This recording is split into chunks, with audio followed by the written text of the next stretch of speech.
जब सब कुछ बिल्कुल अव्यवस्थित होने वाला होगा, यानी कि एक तरह से बंटाढारी होने वाला होगा, लुटिया डूबने वाली होगी, तो वो आएगा सब कुछ ठीक करने के लिए। तो हमको क्या पड़ी, हम क्यों कुछ भी करें? इसलिए कोई लुट रहा है तो लुटने दो, कोई पिट रहा है तो पिटने दो, कहीं अनाचार दुराचार हो रहा है तो होने दो, हमको क्या पड़ी है, वो ठीक कर लेगा।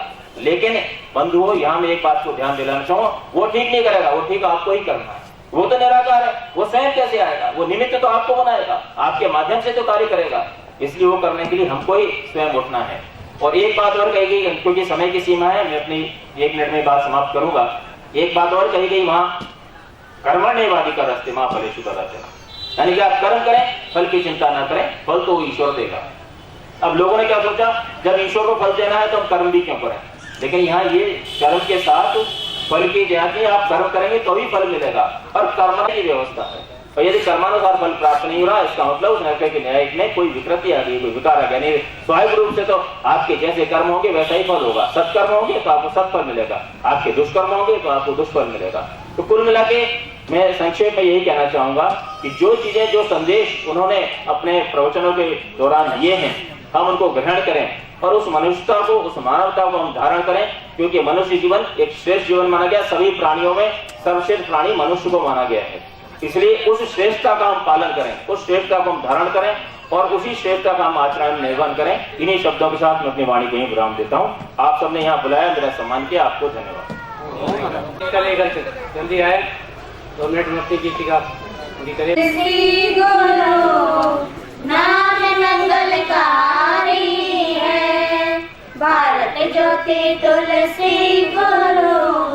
नाम मंगलकार पहने से विपदाएं हारी है। चंद्र के उजले चांद, महासूर्य ज्योतिर्मय। चंद्र के उजले चांद, महासूर्य ज्योतिर्मय।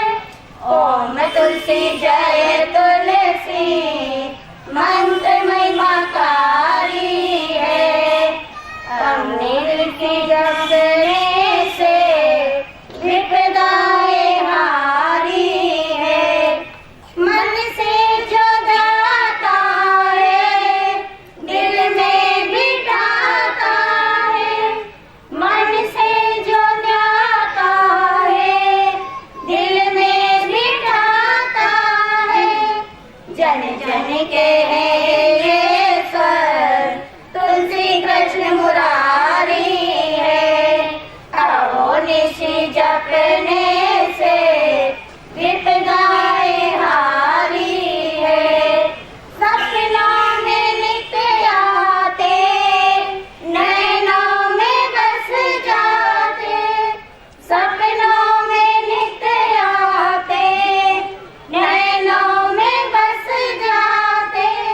सच्चे सहारे तुम, चाहे रात अंधियारी है।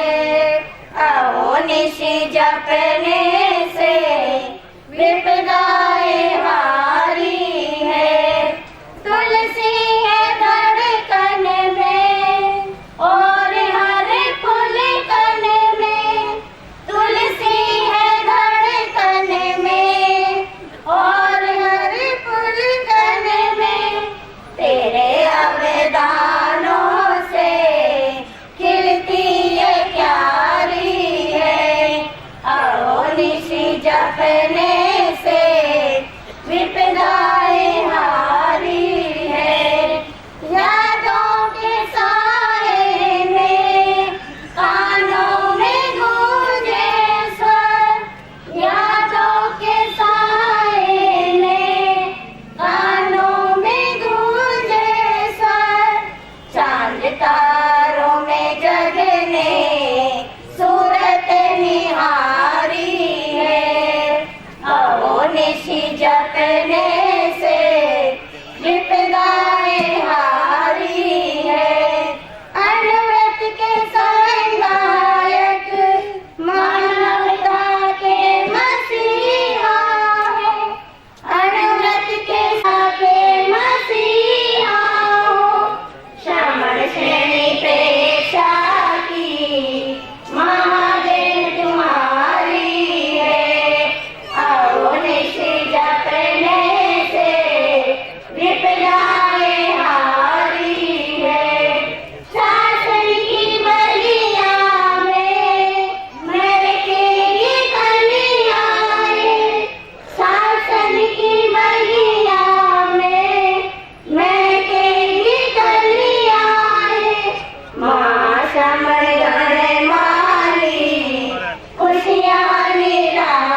भोजन करके पधारेंगे। भोजन की व्यवस्था है, कृपया कोई भाई या बहन बिना भोजन के नहीं जाएं। निवेदन निवेदन निवेदन स्वीकार करें। मुनिश्री भोजन मुनिश्री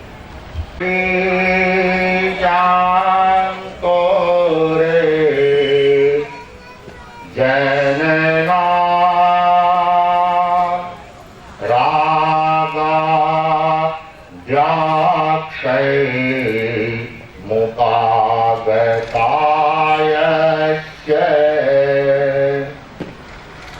ब्रह्मा वा विष्णुर्वा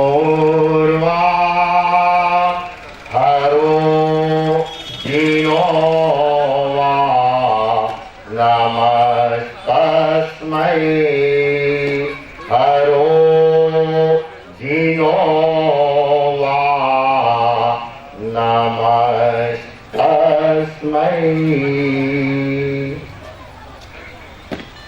दिव्यता के परम देवता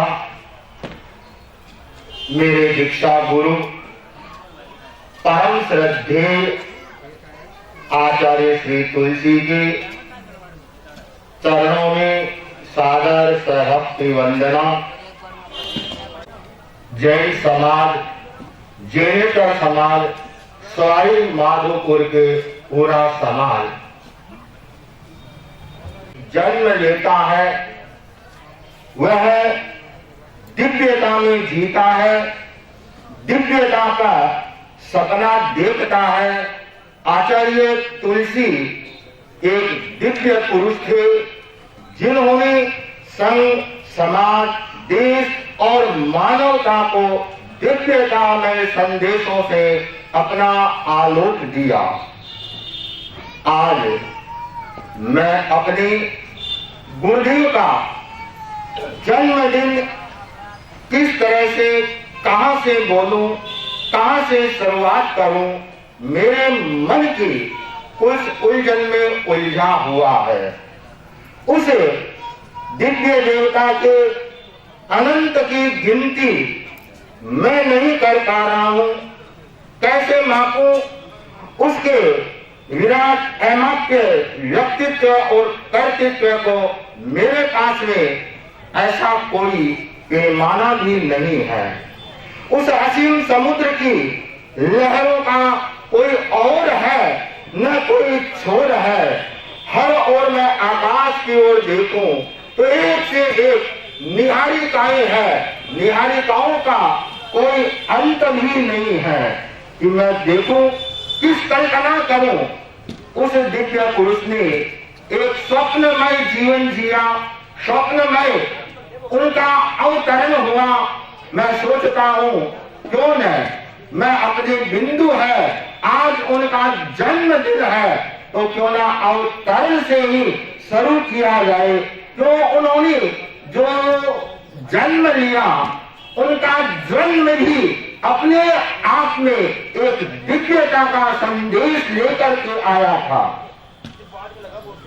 मैं इतिहास के पन्नों में जाऊं, विक्रम संवत 2020 लाडनों में आचार्य तुलसी चातुर्मास कर रहे थे और उन्हीं के ही परिवार की खेमराज जी खटेल की पत्नी ने चित्रकार खेमराज जी से कहा, नाटक द्वारा के बहुत बड़े चित्रकार हुए हैं खेमराज जी, कि मेरे घर में आचार्य तुलसी का एक सपने का चित्र अंकित करो। वे जिस तरह से स्वप्न में आए थे वह माजी महाराज बताती है और उसको अंकित करे। पास में भाई जी महाराज अन्य साधु भी बैठे हुए थे। उन्होंने पूछा यह सपना क्या है? तो खेमराज जी की पत्नी ने कहा यह सपना आप माजी महाराज वदना जी से ही पूछे, वही अपने शब्दों में बताएगी। दोपहर में आचार्य तुलसी की मातुश्री जो दीक्षा ली थी, अपने पुत्र अपने गुरु की सेवा में बैठी हुई थी। अनेक संत उस दिन आकर के बैठ गए और आचार्य तुलसी के जन्म के बारे में पूछने लगे। माजी महाराज ने कहा कि जब तुलसी मेरे घर में आया। उस दिन सर्दियों की रात थी, मैं अंधेरी रात थी, हल्की हल्की बारिश हो रही थी, मैं ऊपर सोई हुई थी। एकदम से प्रकाश हुआ, चंदना हुआ, एक विमान आया और मेरे कानों में एक ध्वनि आई कि माजी उठो, मैं आपके घर आ रहा।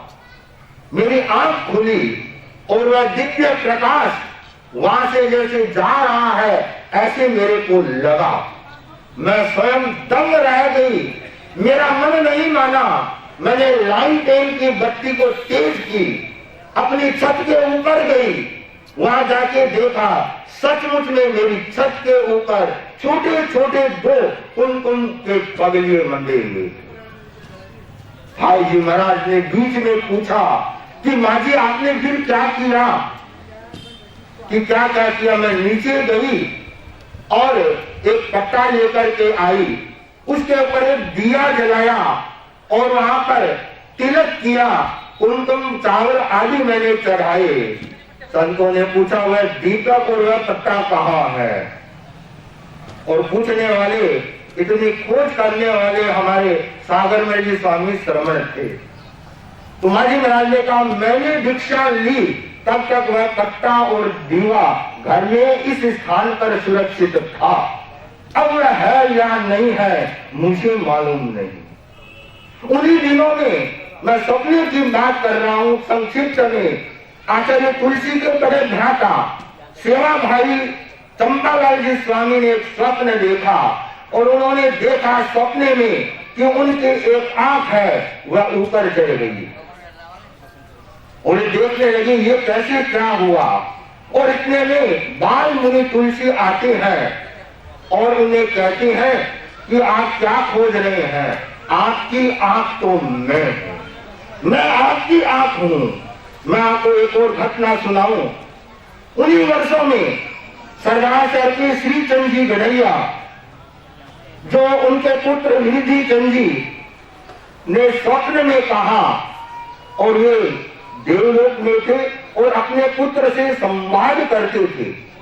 जिस दिन ये संवाद ये कर रहे थे, गढ़िया जी की हवेली की पुरानी पोल में ये सब सोए हुए थे। पास में उनके मुनि सागरमल जी बल्दिया भी सोए हुए थे। आपस में बात करने लगे और शासन के समाचार पूछे। तो गढ़िया जी ने कहा शासन जयवंता है, कालूगणी पुनवान है, उन्होंने ऐसे साधु को दीक्षा दी है जो आगे भाई आचार्य होगा। और गढ़ैया परिवार सरदार शहर का उसी दिन से चंपालाल जी स्वामी को भाई जी महाराज कहने लगा। सरदार शहर का सुखलाल जी सेठिया, उनके बही में एक जगह लिखा हुआ है, विक्रम संमत और तारीख भी उसमें दी हुई है 19/6/1994, 1991 जेठ बदी 14 के दिन उन्होंने अपनी बही में लिखा है कि 13 की रात को स्वप्न देखा और कालूगणी एक बड़े हॉल में बैठे हुए हैं और मुनि तुलसी को युवाचार्य बनाया गया है। उन्हीं की बहन साथी लाडा जी जिस समय ये युवाचार्य आचार्य बने, उनका चतुर्मास साथी दाखा जी के साथ में झकनावत मध्य प्रदेश में था। उन्होंने एक स्वप्न देखा कि कालूगणी के रूप में, कालूगणी का वर्ण श्याम था, कि एक सिंह श्याम वर्णा है और एक सिंह गौर वर्णा है। श्याम वर्णा बड़ा और वह छोटा है और बड़े का सहारा लेकर के छोटा शेर उनके पास में बैठ गया और उनका स्वप्न कहना चाहिए सफल हुआ और उनके भाई आचार्य बने। कहना चाहिए आचार्य तुलसी एक दिव्य पुरुष थे और ये आचार्य बनते ही अपने सपनों को साकार करने लगे और उन्होंने अपने सपने केवल देखे ही नहीं, आदमी अर्ध निद्रा में स्वप्न देखता है। आचार्य तुलसी ने जागृत अवस्था में स्वप्न देखे और नए नए उन्होंने आयाम दिए। पूरे समाज को, साधु संघ को अनुशासन और एकता की डोर में उन्होंने घुमाया, जो चाहा वह किया, चाहे किसी ने भी उनका कितना भी विरोध क्यों नहीं किया हो। उनका नारा था, अमर वाक्य था, जो हमारा करे विरोध हम समझे उन्हें विनोद। उसी का परिणाम है कि ये अपने अवदानों से, अपने चिंतन से, अपने कार्यों से, अपने साहित्य से इस देश की धारा को मानवता के रूप में एक नई व्याख्या दी। धर्म और दर्शन को नए रूप में उन्होंने सारे की सारी व्याख्या कर दी। मैं उस व्याख्या में नहीं जाऊंगा कि मेरे पूर्व वक्ताओं ने अनुराग, प्रेक्षा, ध्यान, जीवन विज्ञान के संदर्भ में बहुत कुछ कह चुके हैं और ये सारे मानते हैं। मैं केवल इतना कहूंगा कि आज समूचे देश में जरूरत है तो आचार्य तुलसी के उस सद्भावना के उपदेश की जरूरत है। इन दिनों में आप लोग भी शायद पढ़ रहे होंगे और मैं भी गौर से पढ़ रहा हूं, समाचार पत्रों में एक असहिष्णुता के वातावरण की चर्चा की जा रही है। हिंदुस्तान के प्रबुद्ध लोग, साहित्यकार या कलाकार, फिल्मकार या बड़े बड़े वैज्ञानिक और साइंटिस्ट अपने सम्मानों को लौटा रहे हैं। क्यों लौटा रहे हैं? चिंतन करें। क्या ये देश से बड़े हैं? उस सम्मान से बड़े हैं। आज आचार्य तुलसी के उन उपदेशों की हमारे देश में, समाज में सख्त जरूरत है। बंधुओं, आचार्य तुलसी ने अपने स्वयं के परिचय में कहा कि मैं पहले मानव हूं, फिर मैं इंसान हूं, फिर धार्मिक हूं, उसके बाद जैन हूं और उसके बाद तेरा अंता आचार्य हूं। ये मान करके चले, मेरी ये आवाज उन प्रबुद्ध लोगों तक पहुंचे। और ये मेरे सामने कई मीडिया वाले भी बैठे हैं, ये ध्यान दें कि यह व्यक्ति से बड़ा परिवार होता है, परिवार से बड़ा समाज और समाज से बड़ा देश होता है। हम देश में सद्भावना का, सहिष्णुता का, एकता का और अखंडता का वातावरण बनाए तो मैं मानता हूं आचार्य तुलसी जैसे राष्ट्र संत का, उनके उपदेशों का, जो केवल जैन समाज नहीं, केवल समाज नहीं, जन जन के लिए, मानवता के कल्याण के लिए था, उसकी आज परम आवश्यकता है और आवश्यकता उन उद्देश्यों की आज और अधिक है। मेरा मानना है आचार्य तुलसी आज होते तो इन राष्ट्र के नेताओं की वो खिंचाई भी कर देते, वो किसी से नहीं डरते थे और उनका बहुत बड़ा सम्मान था। एक संक्षिप्त में प्रसंग बता रहा हूं सुन्नत के रूप में। उस समय में हिंदुस्तान के राष्ट्रपति थे डॉक्टर राधा कृष्ण, बहुत बड़े वैज्ञानिक और हिंदी अपने देश के शिक्षाविद थे, साहित्यकार, दार्शनिक थे। उनके पास में विश्व हिंदू परिषद के कार्यकर्ता गए, वे धर्म सम्मेलन कर रहे थे, महामहिम राष्ट्रपति महोदय को चीफ गेस्ट बना रहे थे और राष्ट्रपति ने इनकार कर दिया कि मैं आपके कार्यक्रम में नहीं आऊंगा। रिक्वेस्ट करने वाले उनके यार दोस्त थे, दोस्तों का आग्रह दबाव रहा, तब राष्ट्रपति जी ने कहा नहीं, आपका प्रोग्राम सांप्रदायिक है, मैं नहीं आऊंगा। नहीं माने, तब उपराष्ट्रपति ने पूछा कि क्या आप कह रहे हैं आपका प्रोग्राम सांप्रदायिक है, तो क्या आपके कार्यक्रम में आचार्य तुलसी आ रही है? वे एक दूसरे की ओर झांकने लगे और उनमें से जो मुख्य थे उन्होंने कह दिया कि हाँ, आचार्य तुलसी भी आ रहे हैं। आ रहे हैं तो मैं भी आ रहा हूं। आचार्य तुलसी आ रहे हैं, मैं भी आ रहा हूं। मान लो आचार्य तुलसी को इस बात का पता भी है, पता भी नहीं। वे दिल्ली से भिवानी तक का उनका यात्रा पथ बन चुका था। वे लोग तत्काल आचार्य तुलसी के दर्शन किए, अपनी सारी समस्या रखी कि आपके नाम का राष्ट्रपति के मन में कितना जगह और सम्मान है। आचार्य तुलसी उस कार्यक्रम में वहीं रुके और एक बहुत बड़ा, कहना चाहिए सर्वधर्म सद्भावना का वह संदेश दिल्ली में आचार्य तुलसी ने दिया। ऐसे एक नहीं, अनेक बार लोकसभा, राज्यसभाओं को आचार्य तुलसी ने संबोधित किया। तो आज हम सारे उसे कहना चाहिए महामानव का, दिव्य पुरुष का, जिन्होंने एक असंप्रदायिक सहिष्णुता का परम संदेश दिया, ऐसा वातावरण बनाया। मैं अपने गुरु के, अपने आराध्य के दो चार लाइनें कहकर अपने वक्तव्य को मैं यही विराम दे रहा हूं। युग दृष्टा थे तुमने युग को मोड़ दिया, युग दृष्टा थे तुमने युग को मोड़ दिया, खंड खंड में बंटे मनुष्य को एकता में जोड़ दिया। अमीय भरा अनुशासन था एक सवेरा, अमीय भरा अनुशासन था एक सवेरा, सदियां मनाती रहे।